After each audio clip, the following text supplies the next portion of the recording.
Viewers, এখনই জানো যে অনুমতি নেওয়ার কৌশল কিভাবে ইংরেজি করবেন। স্পোকেন ইংলিশে কিভাবে আমরা এই ক্লাস থেকে জানবো যে অনুমতি নেওয়ার কৌশল।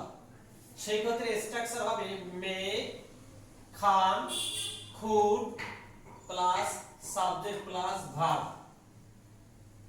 মে, can, could plus subject plus verb dot dot.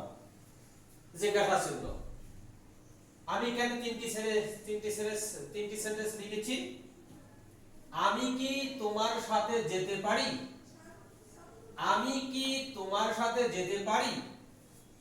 May I go with you? May I go with you? এখানে আপনি এটাও বলতে পারেন can I go with you? Could I go with you?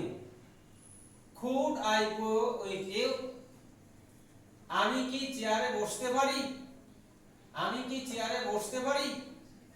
Could I sit on the chair? Could I sit on the chair? Chair আগে preposition on বসে। আমি কি ভিতরে আসতে পারি? আমি কি ভিতরে আসতে পারি? May I come in? May I come in? May I come in?